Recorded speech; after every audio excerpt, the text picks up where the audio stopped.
ओम श्री परमात्मा ने नमः। आज हम गीता के तीसरे अध्याय के 13वें श्लोक का अर्थ सहित श्रवण करेंगे।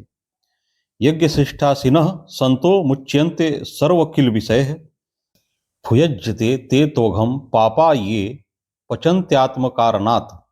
अर्थात यज्ञ शेष योग का अनुभव करने वाले श्रेष्ठ मनुष्य संपूर्ण पापों से मुक्त हो जाते हैं, परंतु जो केवल अपने लिए ही पकाते हैं अर्थात सब कर्म करते हैं, वे पापी लोग तो पाप का ही भक्षण करते हैं। व्याख्या। यज्ञ शिष्टासिनः संतः अर्थात कर्तव्य कर्मों का निष्काम भाव से विधि पूर्वक पालन करने पर योग अथवा समता ही शेष रहती है। कर्म योग में यह खास बात है कि संसार से प्राप्त सामग्री के द्वारा ही कर्म होता है, अतः संसार की सेवा में लगा देने पर ही वह कर्म यज्ञ सिद्ध होता है। यज्ञ की सिद्धि के बाद स्वतः अवशिष्ट रहने वाला योग अपने लिए होता है। यह योग समता ही यज्ञ शेष है, जिसको भगवान ने चौथे अध्याय में अमृत कहा है। मुच्यन्ते सर्व किल विषय, यहाँ किल विषय पद बहुवचनांतक है, जिसका अर्थ है संपूर्ण पापों से अर्थात बंधनों से, परंतु भगवान ने इस पद के साथ सर्व पद भी दिया है, जिसका विशेष तात्पर्य यह हो जाता है कि यज्ञ शेष का अनुभव करने पर मनुष्य में किसी भी प्रकार का बंधन नहीं रहता।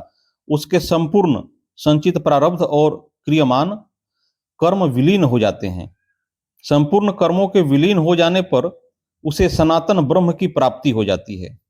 इसी अध्याय के 9वें श्लोक में भगवान ने यज्ञार्थ कर्म से अन्यत्र कर्म को बंधन कारक बताया और चौथे अध्याय के 23वें श्लोक में यज्ञार्थ कर्म करने वाले मनुष्य के संपूर्ण कर्म विलीन होने की बात कही। इन दोनों श्लोकों में जो बात आई है वही बात यहाँ सर्व किल विषय पद से कही गई है। तात्पर्य है कि यज्ञ शेष का अनुभव करने वाले मनुष्य संपूर्ण बंधन रूप कर्मों से मुक्त हो जाते हैं। पाप कर्म तो बंधन कारक होते ही हैं, सकाम भाव से किए गए पुण्य कर्म भी फलजनक होने से बंधन कारक होते हैं। यज्ञ शेष समता का अनुभव करने पर पाप और पुण्य दोनों ही नहीं रहते। अब विचार करें कि बंधन का वास्तविक कारण क्या है। ऐसा होना चाहिए और ऐसा नहीं होना चाहिए, इस कामना से ही बंधन होता है। यह कामना संपूर्ण पापों की जड़ है, अतः कामना का त्याग करना अत्यंत आवश्यक है। वास्तव में कामना की कोई स्वतंत्र सत्ता नहीं है।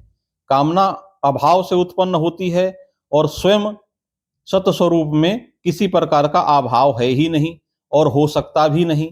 इसलिए स्वयं में कामना है ही नहीं, केवल भूल से शरीर आदि असत पदार्थों के साथ अपनी एकता मानकर मनुष्य असत पदार्थों के अभाव से अपने में अभाव मानने लगता है और उस अभाव की पूर्ति के लिए असत पदार्थों की कामना करने लगता है।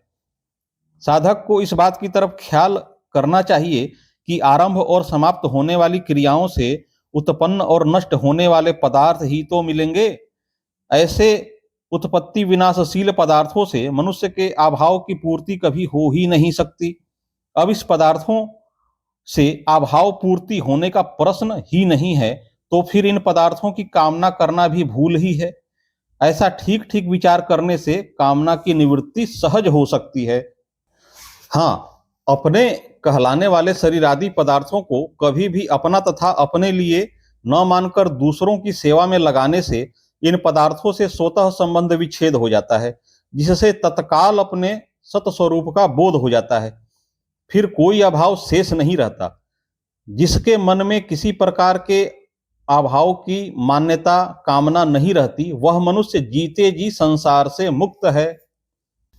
ये पचन्त्यात्म कारणात्, अपने लिए कुछ भी चाहने का भाव अर्थात स्वार्थ, कामना, ममता, आसक्ति एवं अपने को अच्छा कहलाने का किंचित भी भाव आत्म कारणात् पद के अंतर्गत आ जाता है। मनुष्य में स्वार्थ बुद्धि जितनी ज्यादा होती है वह उतना ही ज्यादा पापी होता है। यहाँ पचंती पद उपलक्षक है, जिसका अर्थ केवल पकाने से ही न होकर खाना पीना चलना बैठना आदि समस्त सांसारिक क्रियाओं की सिद्धि से है। अपना स्वार्थ चाहने वाला व्यक्ति अपने लिए पकाए अथवा दूसरे के लिए, वास्तव में वह अपने लिए ही पकाता है। इसके विपरीत अपने स्वार्थ भाव का त्याग करके कर्तव्य कर्म करने वाला साधक अपने कहलाने वाले शरीर के लिए पकाए अथवा दूसरे के लिए, वास्तव में वह दूसरे के लिए ही पकाता है। संसार से हमें जो भी सामग्री मिली है उसे संसार की सेवा में न लगाकर अपने सुख भोग में लगाना ही अपने लिए पकाना है।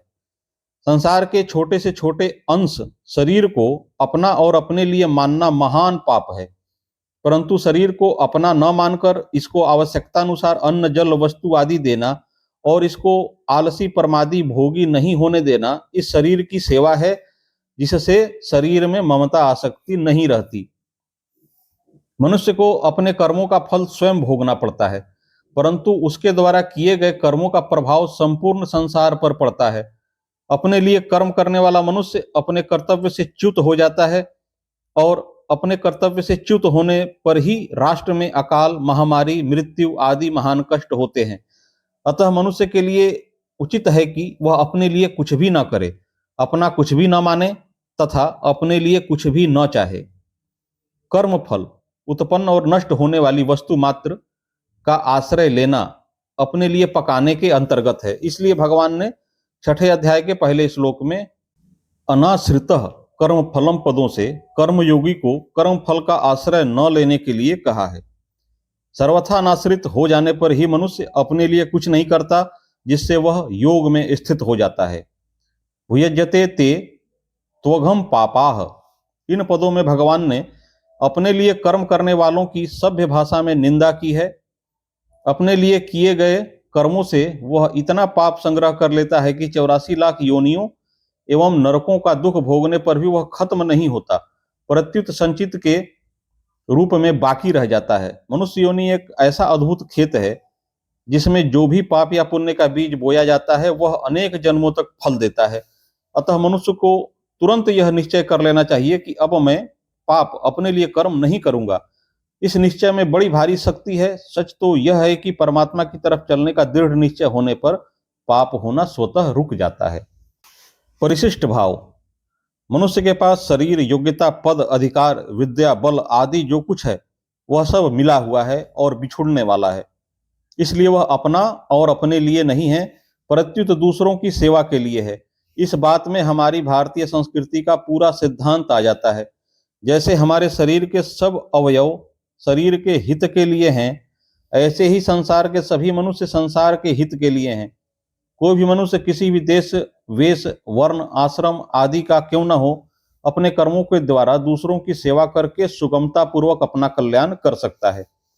हमारे में जो कुछ भी विशेषता है वह दूसरों के लिए है, अपने लिए नहीं।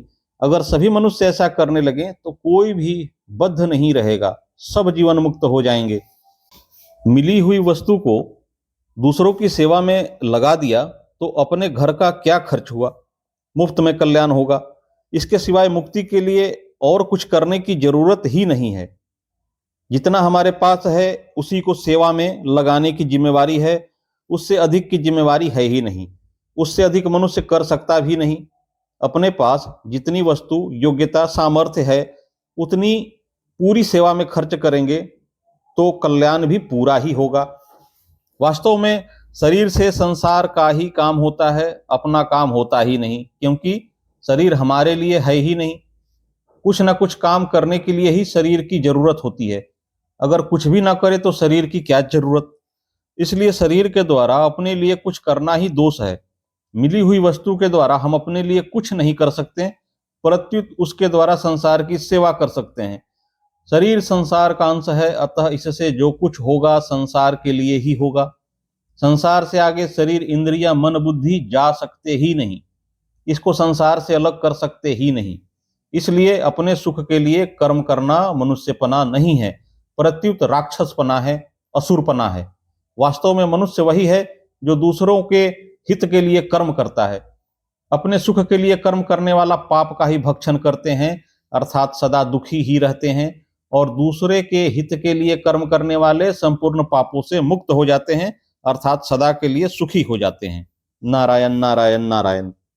अगली वीडियो में हम गीता के क्रमशः श्लोकों का अर्थ सही श्रवण करेंगे। कृपया इस चैनल को सब्सक्राइब कर ले ताकि कोई भी वीडियो मिस ना हो, और यदि वीडियो अच्छी लगी हो तो कृपया लाइक करना ना भूलें। जय श्री कृष्ण।